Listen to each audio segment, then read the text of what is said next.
This video represents an approach, implementation, analysis, and recommendation analyzed by the Team 7. The main objective is to choose the optimal levels of cash on hand that maximize profit for SafeBank. Our project has the next main assumption. In the first point, the exchange rates don't change in the time. That means it's a fixed rate. That is because we want the result of our model were comparable with the result of the data delivered to the project. In the second, the exchange rates don't change in any model. The same reason above. We want comparable result between the project made for us and the result of the data shared to us. And the third place, it's assumed that a year has 365 days in order to calculate the opportunity cost. That is because the problem explained that the opportunity cost is annual and we simulate a daily model, and for this reason we need a daily opportunity cost. And the last, the assets under management of each client do not change in the time. Any transaction that a client made will change his assets. However, in our model it's the same every time. Approach and implementation. In order to develop the project, we elaborate four models: the main model, business as usual model, and three stress tests. First, the trend away from one type of currency. Second, loss of counterparty, and third, end of day settlement policy. First, business as usual model. This model is divided in 5 categories of process. First, the transaction entities management. In this process is randomly selected a client of the table client and assigned to the transaction entity. Then it is assigned the currency with which the transaction will be done and the currency with which the transaction will be exchanged. And at the end will be assigned the amount of fee that the client have to pay to the bank. The second category of processes is currency level management. In this process is assigned the level of cash to start the day with properties.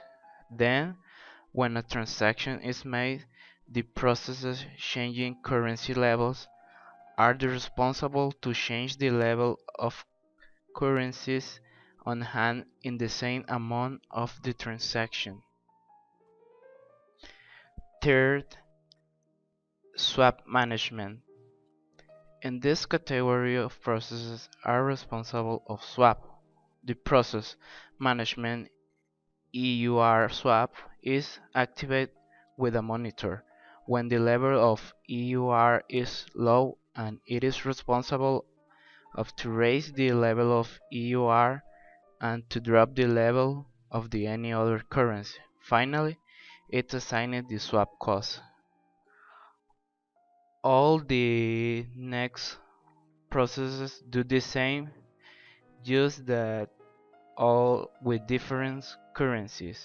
And this processes is made with the GBP, and in this is doing with the USD.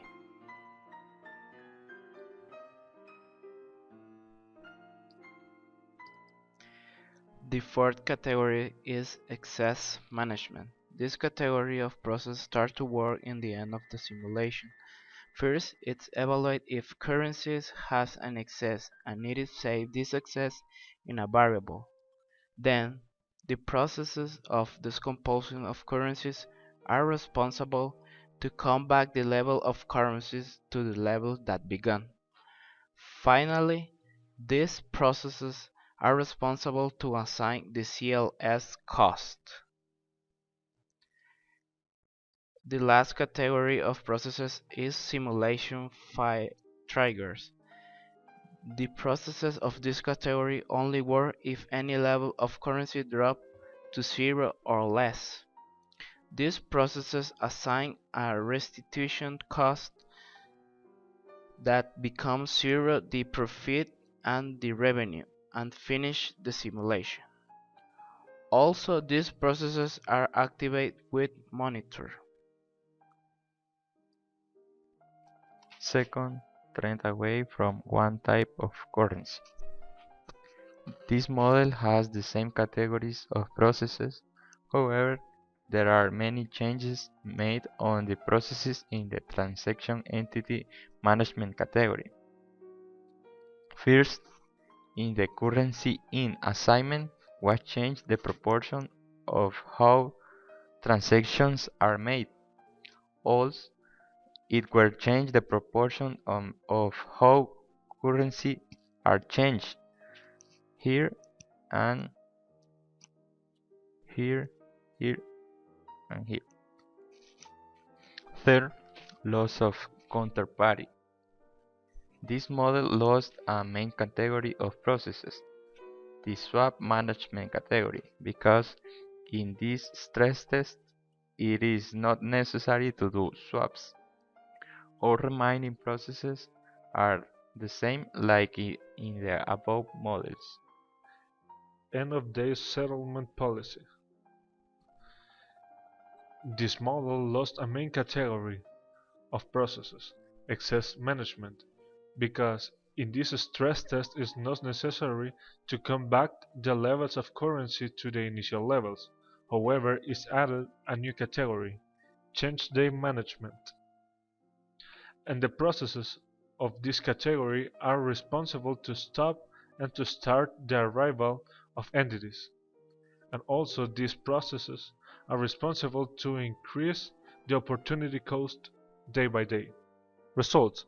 In all the scenarios it is not necessary to do swaps because they are too expensive compared to opportunity cost and CLS, and for this reason is not needed a swap trigger point and a swap amount in any scenario. For this reason, the business as usual scenario and loss of counterparty scenario need the same levels of currency.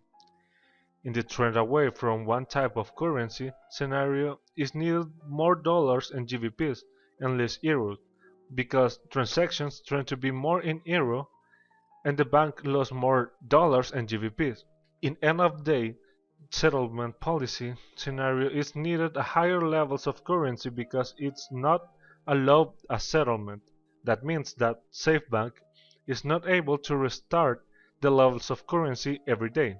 In all the scenarios, we obtained the same revenue, cost, and profits, because in average all the scenarios have the same transactions, CLS cost, and the opportunity cost is almost the same except in the last scenario because it's a monthly scenario. Recommendations. It's not recommended to do swaps because they are more expensive than opportunity cost. Second, it's better to restart the levels of currency day by day because CLS cost is lower than opportunity cost. And finally, the bank has to change the actual policy of levels of currency because it's possible to be more optimal, as we can see in the business as usual model.